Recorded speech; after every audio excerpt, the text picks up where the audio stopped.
Defense News is proudly sponsored by Navy Federal Credit Union.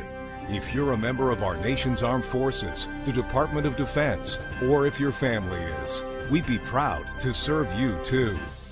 On this episode of Defense News Weekly, more coverage from the Air and Space Forces Association's annual Air, Space, and Cyber Conference.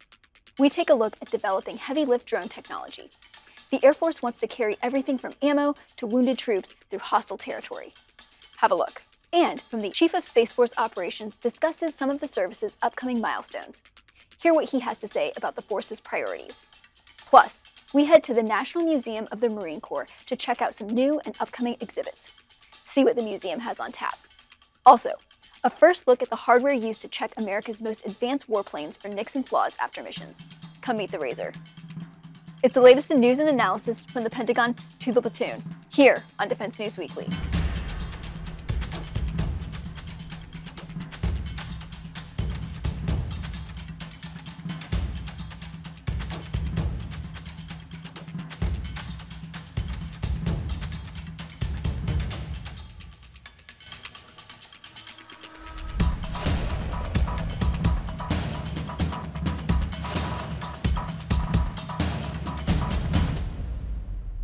Welcome back to Defense News Weekly. I'm Diana Stancy. The military envisions a near future where drones take over the dangerous and sometimes tedious work of delivering supplies to and from the battlefield. At this year's Air, Space, and Cyber Conference in National Harbor, Maryland, we took a look at a system being developed to perform this work. Innovative unmanned tech that utilizes everything from plywood materials to magnetic linkages. First up, we stopped by the Air Force Research Laboratory's booth on the exhibition floor to check out the Grasshopper, a one-way drone meant to bring all kinds of supplies to troops in the field. So Grasshopper is a large payload, autonomous, contested logistics delivery vehicle. It is air-launched, and it is single-use, and it's very low cost. So the Air Force is very interested in delivering operationally relevant amounts of payload at some standoff distances from our host aircraft. So we want to basically deliver pallets, but not immediately underneath where the host aircraft is. So Grasshopper solves that need by giving us standoff. We've got about a 10-to-1 glide ratio.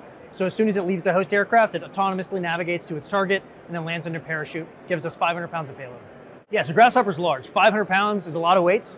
And we want to make sure we give that payload volume so you can deliver those bulky or those really non-dense payloads. So MREs is a good example of something that's not very dense, but you'd want to deliver a lot of them. So as a very large airframe, it's single use, but we've worked really hard to keep its costs down. So it's using some non-kind of standard aerospace technologies, a lot of plywood, a lot of vacuum-formed plastic too. So we don't really care what you want to put inside of it. It's got a pretty significant volume, so there are a number of payloads that are volume limited, so MREs, but for the most part, if you can fit it in there, it's under 500 pounds, it'll fly. So Grasshopper's got a pretty long history. It went by a number of names previously, and there were a number of efforts that kind of led to this current design. Right now, Grasshopper is operationally fielded, so very high tech readiness level, and we have customers going directly to our manufacturer and buying them. So it's air-launched. We can't talk about which host aircraft it's launched from, but it's always air-launched. So it's fully autonomous, so give it some waypoints, and as it releases from its host aircraft, it navigates to those waypoints, and when it gets to the target, it'll loiter and then pop its parachute. So the entire airframe's parachuted. It's got a little crush attenuating nose on the front, so that helps us reduce some of the shock loading when it hits the ground.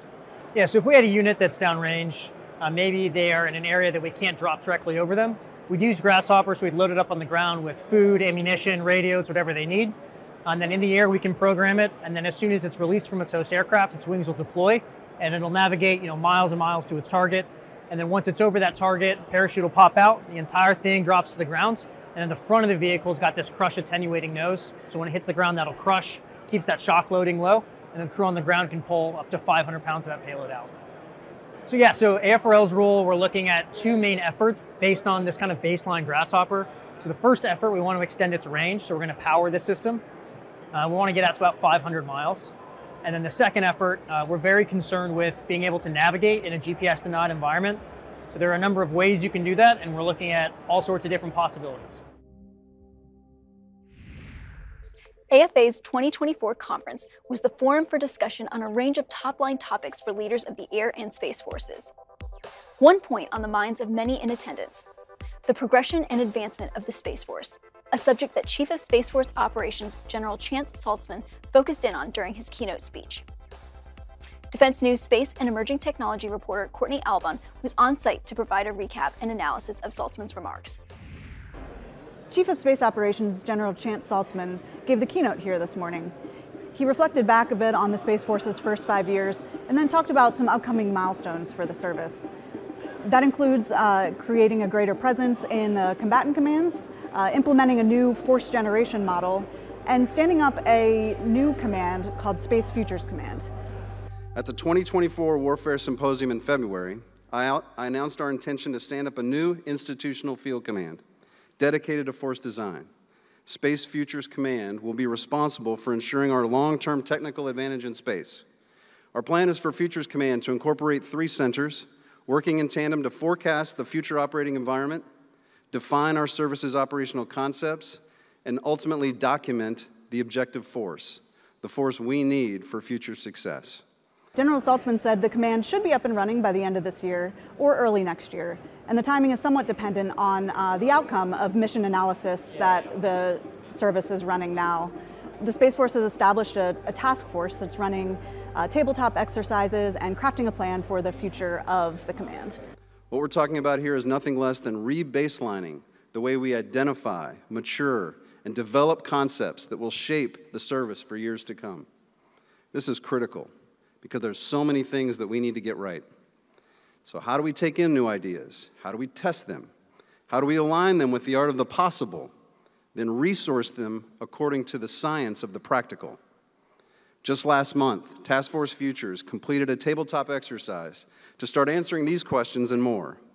Form must follow function, and the lessons we're learning will be built into our foundation from the outset, ensuring the robust force design is integrated into every aspect of a Space Force by design.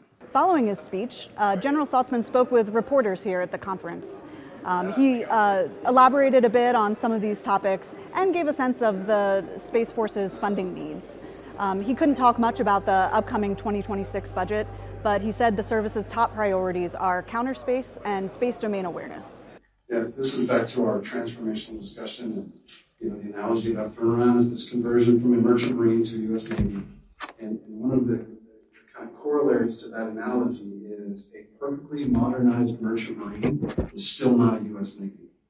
And so when we say, this is to the question here, it's not just about making us better in the way we used to do business. There are new missions. The counter space mission to overcome the space-enabled targeting that our adversaries have put in place is kind of new mission. It's the key aspect of space superiority. New mission requires new resources, new funding. And so I don't have a good answer for what those sources are, but we've got $800 billion plus, and we're going to have to make the decisions about where we need to invest to make sure we can do all the missions effectively. Priorities that we have submitted, we're still early in the deliberation process, are counterspace capabilities and the space domain awareness that underpins it. We have to understand what's going on in the domain to effectively employ counterspace capability. When we return, a trip to the National Museum of the Marine Corps to see new exhibits the facility will soon bring to the public. Don't go away.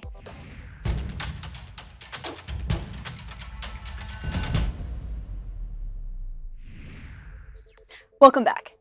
The National Museum of the Marine Corps has been a repository for the history of the Corps since its opening in 2006. This October, it will open 2 new galleries with 20,000 square feet of exhibition space, focusing on marine operations from the Cold War to the present day. We got a sneak preview of what's coming to the museum in a special tour recently and came back with this report.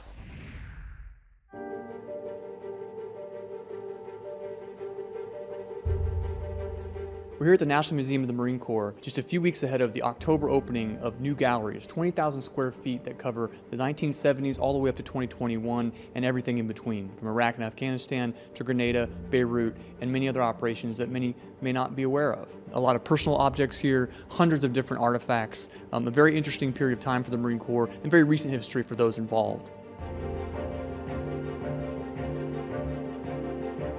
So, Mr. Gentry, we're here at the National Museum of the Marine Corps, and we've got some new galleries opened up covering some very interesting time periods in the Marine Corps history. Could you please just walk us through just the kind of what's been going on here and kind of what we're going to be looking at soon? So, well, I'll start back on 6 November 2006 when we first opened up on the Marine Corps birthday. And that, in the later phase, we were able to tell the story through Vietnam.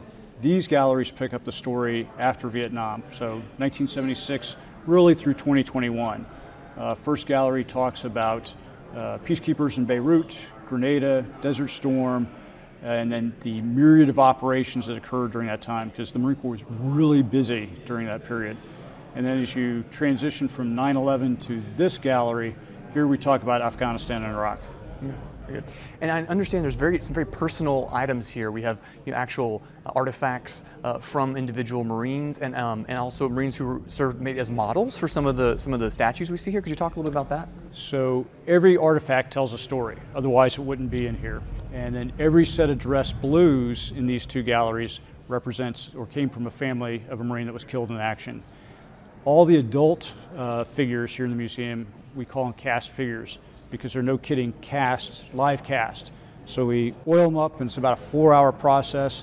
They get in whatever their action pose is.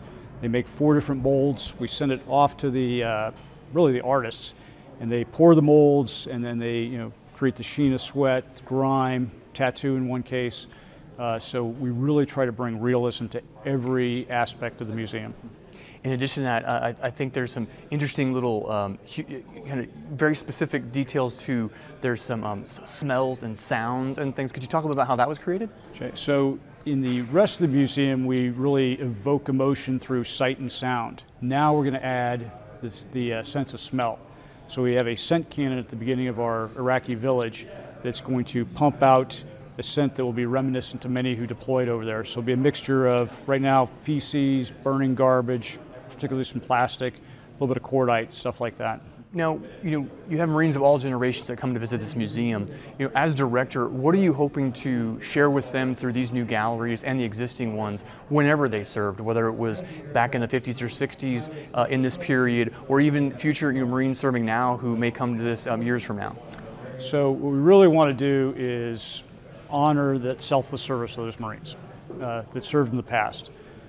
We want to reinvigorate the spirit of today's Marines, because there's a time when people get a little, you get drugged down a little bit. We want them to be, remotivated. And then we really want to inspire the next generation of Marines, those young men and women that come to visit. So, Mr. McGrath, I understand that you are actually very personally connected to the display we're looking at right now. Could you tell us a little bit about your point of view, what happened this day, and what we're looking at?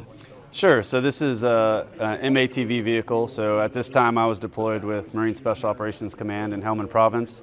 We were running a village stability platform support mission, and we struck an IED.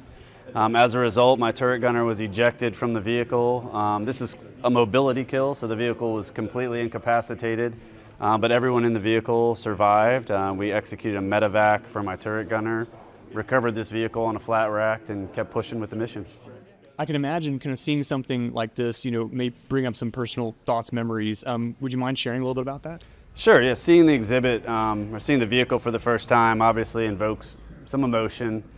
While it was a good day, all of us survived. Being exposed to an IED is difficult. To me, it was an audible pop in both ears. I remember it being an audible pop, and then there's smoke everywhere. And honestly, my first thought is, this is going to be hard on my kids. I knew immediately it was an IED, and I knew it was bad. When I started to come to a little bit and open the door and get out, though the exhibit's great, you don't see burning oil pouring from underneath the vehicle. You don't see the moon dust from the vehicle stopping and the mine rollers. You don't see the smoke from the IED deploying. You don't see the pieces and parts everywhere. So really a confusing environment, limited visibility. No one can hear because you've just had both of your eardrums ruptured. Everyone has a nosebleed. What I hope that people see when they see this, and typically it's, wow, that's a huge vehicle and this was a crazy day, but the violence of action that happens in a combat environment is not easily replicated. And I think, one of my favorite sayings is, for those who have fought for it, freedom has the flavor the protected will never know. For individuals who have been through this, they can come here and see it and nod their head and say, yeah, I understand this exactly, but I also know what it smells like, what it feels like. They understand the hugs that happen after this, the, oh my God, we're alive hugs. But really what has impressed me about this day when I think back about it is that Marines never missed a beat.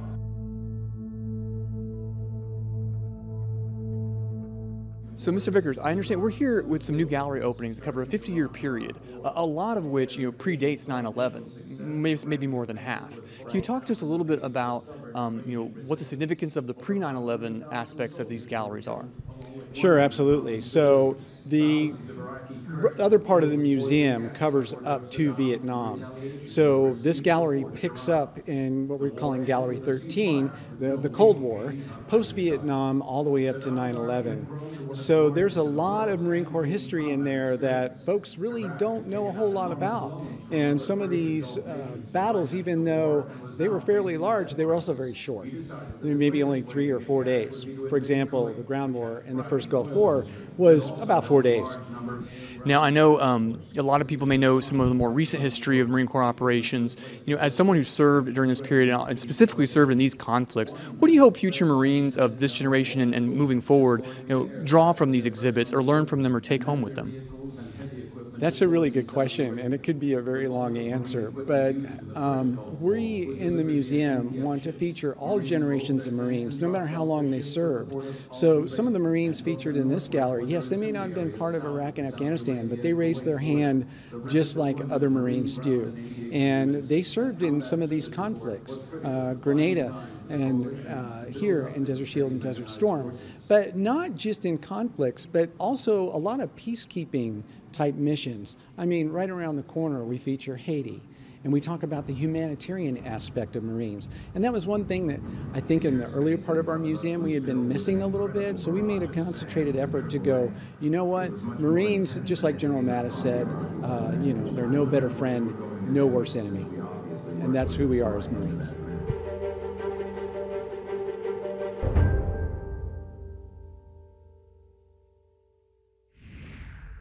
When we come back, our personal finance expert Jeanette Mack is back with tips to help you manage your hard-earned cash.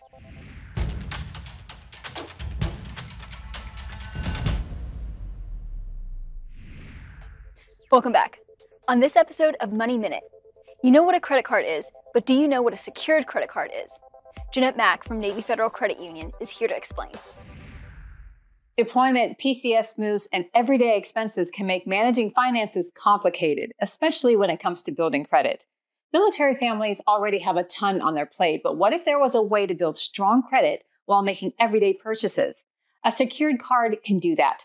It works almost like a traditional credit card, but they're designed specifically for those who want to build or rebuild their credit. How it works is you make an initial deposit that sets your credit limit. Don't worry, it's totally refundable. But you need those funds in place to act as the security backing your purchases. Then you use the card responsibly for everyday purchases like groceries or gas, and your on-time payments are reported to credit bureaus, helping you build a positive credit history.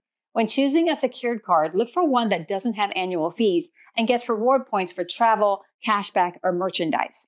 Plus, once you establish good repayment habits, you could earn an upgrade to a regular credit card with a higher spending limit. You deserve all the benefits good credit can bring. Build credit the smart way with a secured card, and you'll be on your way to financial success. Thanks, Jeanette. We'll see you next week. To get more coverage of military and defense topics, send up your own personal spy balloon to look down on militarytimes.com and defensenews.com for more headlines. And to be the most informed paratrooper jumping out of a perfectly good airplane, sign up for our early bird brief, compiled each morning to bring you the most recent headlines. Lastly, if social media is where you collect open source intelligence, follow us on YouTube, Facebook, Instagram, and X, formerly known as Twitter. And just like most junior troops, we're on TikTok, so go find us there as well. After the break, the surprising tech that scans America's most advanced jets for flaws when they land. How do you check a stealth bomber for nicks and scratches that could harm its performance? Find out when we return.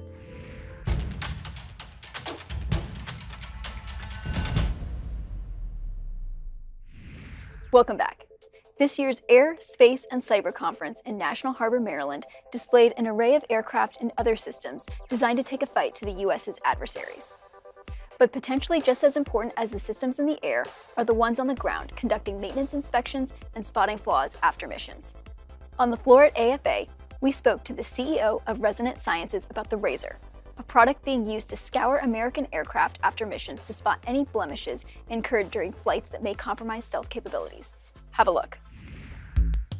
I'm Micah North. I'm the CEO at Resonant Sciences, and the focus of the company is on survivability. So we do a lot of different things for measuring the signatures of aircraft and signatures of platforms, as well as doing all sorts of different technologies to enhance survivability, be it from radomes to electronics to radar systems, kind of runs the full gamut. So this is the Resonant Adaptable Zonal Radar. We call it the RAZR system. So what the RAZR does is it measures the signature of the aircraft, or the radar cross-section of the aircraft. So what we always want to know is, what does our platform look like relative to a threat system? So we want to emulate a threat and see how our aircraft performs relative to that threat. And that's basically essentially what the RAZR system does. It's used in a couple different ways. It's used, one, for development purposes. It's also used for production acceptance. And then other groups use it for maintenance. So after they've done performance on like a leading edge or fixed a part of the aircraft, come back and remeasure the aircraft to verify that the signature is back to what it was, what it's supposed to be. So the wheels were designed to be able to move the RAZR in any position. Oftentimes when you're inside of a hangar, there's not a lot of space with the jet and the RAZR in there. So we want to be able to position it and move all over the place with it. And so this will actually work as almost like a zero turn system. So you can actually rotate it around almost like a tank was how it works. The arm here will actually help for fine control. And so we can use this pretty well to get the RAZR and the array into position. So the system has, on the front of it, it's a 2 to 18 gigahertz array powered by the radar. So the radar and synthesizer are here on the sides. And on top, we have multiple sensors up there for knowing where we are positionally relative to the aircraft. So we want to make sure, A, we want to make sure we never hit the aircraft, but B, we want to have repeatable measurements. So we want to be able to make these measurements in the same place over and over and over again. And we actually have another software package that we provide with the system that you can go in and actually watch the performance of your vehicle over time. So we measure components by serial number, part number, tail number, all the way out, and then compile all that over time. And so you can start to see trends and where you're having issues with the aircraft, or things that are popping up, new problems that are starting to happen, or materials that may be failing, or defects that occur in the system. We're constantly looking at expanding the system, making it more autonomous. It's fairly autonomous right now, but it's more of pulling in the data, taking the big data analytics, which is something that we're looking at. So it is back to the AI. And so what do you do with the data? Now we've got all this data, and why do we turn that into something actionable? And those are the next steps and the next things that we're working with the system on. And the whole idea is to keep aircraft mission capable. You know, the guys in the field want to know, can we go fly? Is the signature good?